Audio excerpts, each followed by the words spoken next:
Hi hello నమస్తే welcome to my channel. ఈరోజు మీ అందరికీ పాప్కార్న్ సీడ్స్తో మనం కేవలం పాప్కార్న్ని చేసుకుని తినడమే కాకుండా ఇదే పాప్కార్న్ సీడ్స్తో కలర్ఫుల్ మైక్రోగ్రీన్స్ని కూడా గ్రో చేసుకోవచ్చు. అంటే ఒకటే రకం సీడ్తో 2 కలర్ఫుల్ మైక్రోగ్రీన్స్ని తెప్పించవచ్చు. వినటానికి చాలా ఇంట్రెస్టింగ్గా ఉంది కదా. ఎస్, అంతే ఇంట్రెస్టింగ్ న్యూట్రిషన్ వాల్యూస్ కూడా దీనిలో ఉన్నాయి. మరి ఇన్ని న్యూట్రిషన్ వాల్యూస్ ఉన్న కలర్ఫుల్ పాప్కార్న్ మైక్రోగ్రీన్స్ని ఎలా గ్రో చేయాలో ఇప్పుడు మీకు ఈ వీడియోలో చూపిస్తాను. Let's start. ముందుగా ఇక్కడ నేను ఆర్వెల్ బ్రాండ్ పాప్కార్న్ సీడ్స్ తీసుకున్నాను.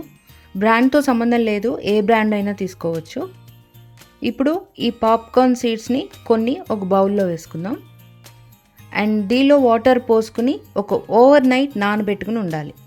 అంటే అట్లీస్ట్ 8 to 12 అవర్స్ సీడ్స్ మాత్రం కంపల్సరీ నానుండాలి.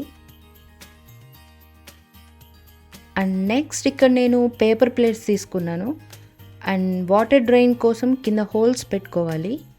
ఈ ప్రాసెస్లో నేను సాయిల్ అనేది వాడట్లేదు, కేవలం కోకోనట్ కాయర్ని మాత్రమే వాడుతున్నా. కోకోకాయర్ మనకి మైక్రోగ్రీన్స్ని ఫాస్ట్గా గ్రో అయ్యేందుకు హెల్ప్ చేస్తుంది. సో ఈ కాయర్ని కొంచెం ప్లేట్లో ఇలా వేసుకోవాలి. అండ్ నెక్స్ట్ ఫుల్గా వాటర్ స్ప్రే చేయాలి. ఎందుకంటే 3 days వరకు మనం వాటర్ స్ప్రే చేయము. అండ్ ఎక్సెస్ ఏమైనా వాటర్ ఉంటే కనుక కింద హోల్స్ పెట్టాం కాబట్టి వాటర్ డ్రైన్ అయిపోతుంది. ఇప్పుడు మనం ఆల్రెడీ నానబెట్టుకున్న ఈ పాప్కార్న్ సీడ్స్ని దీనిపైన ఇలా స్ప్రెడ్ చేసుకోవాలి. అండ్ సీడ్స్ని మనం కొంచెం గట్టిగా ప్రెస్ చేసి ఉంచితే రూట్స్ ఫామ్ అయినప్పుడు పైన లూజ్గా కాకుండా లోపల గట్టిగా పట్టుకుని ఉంటాయి. అండ్ ఇప్పుడు దీనిపైన ఫాయిల్తో ఇలా ర్యాప్ చేసేసుకుని పక్కన పెట్టేసుకున్నాం. అండ్ నెక్స్ట్ ఇదే ప్రొసీజర్తో మనం సెకండ్ ట్రేని కూడా ప్రిపేర్ చేసుకోవాలి. ఎందుకంటే ఒకటే రకం సీడ్తో 2 డిఫరెంట్ కలర్ మైక్రోగ్రీన్స్ని గ్రో చేస్తున్నాం కదా.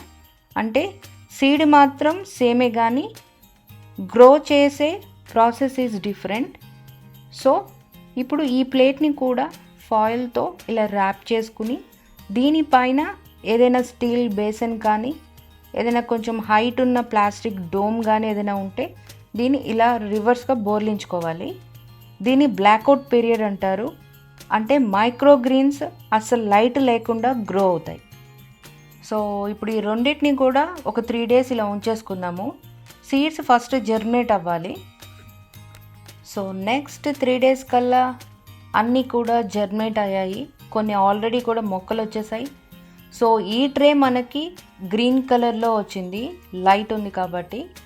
సో నెక్స్ట్ ఇప్పుడు బ్లాక్అవుట్ పీరియడ్లో ఉన్నది చూద్దాం. ఇది మనకు స్ప్రౌట్స్ కూడా చాలా పెద్దవిగా ఉన్నాయి, అలాగే ఎల్లో కలర్లో కూడా వచ్చాయి. సో లైట్ లేనప్పుడు ఎల్లో కలర్లో ఉంది. కొంచెం వీటిపైన వాటర్ స్ప్రే చేసుకుని దీనిపైన యాస్టీస్గా ఈ డోమ్ ఇలా పెట్టుకుని దీన్ని మాత్రం నేను ప్యాంట్రీలో పెడుతున్నాను. అండ్ ఈ సెకండ్ ట్రైన్ మాత్రం లైట్ కోసం కిచెన్ విండో దగ్గర పెడుతున్నా. అండ్ నెక్స్ట్ 7 days కల్లా కలర్ఫుల్ మైక్రోగ్రీన్స్ రెడీ అయిపోయాయి. ఒకటే సీడ్తో లైట్ వర్సెస్ నో లైట్ కాంబినేషన్లో మైక్రోగ్రీన్స్ ఎలా గ్రో అయ్యాయో చూసారు కదా. ఈ మైక్రోగ్రీన్స్లో vitamin A, B, C, E, iron, calcium, magnesium, fibre ఇలా ఎన్నో ఉన్నాయి. ఒక వైటమిన్ ట్యాబ్లెట్లో మనకి ఏవైతే వైటమిన్ వాల్యూస్ ఉన్నాయో అవన్నీ కూడా ఈ కార్న్ మైక్రోగ్రీన్స్లో ఉన్నాయి. ఎల్లో మైక్రోగ్రీన్స్ ఏమో మనకి కొంచెం స్వీటర్గా ఉంటుంది. గ్రీన్ మైక్రోగ్రీన్స్ ఎల్లోతో కంపేర్ చేస్తే కొంచెం తక్కువ స్వీట్గా ఉంటుంది. కొంచెం స్వీటర్ వర్షన్ వీట్ గ్రాస్ టేస్ట్లో ఉంటుందన్నమాట.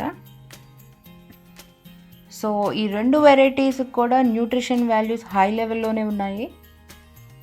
చూసారు కదా పాప్కార్న్ సీడ్స్తో కలర్ఫుల్ మైక్రోగ్రీన్స్ని ఎలా గ్రో చేసుకోవాలో. మీరు కూడా ట్రై చేసి ఎలా ఉందో కింద కామెంట్ సెక్షన్లో పెట్టండి. అండ్ ఈ వీడియో కనుక మీకు నచ్చినట్లయితే లైక్, షేర్, సబ్స్క్రైబ్ ఏదో ఒకటి చేసుకోండి. అండ్ మరో మంచి ఇంట్రెస్టింగ్ గార్డెనింగ్ టిప్స్తో మళ్ళీ కలుస్తాను. అంతవరకు signing off. This is Surekha it in short.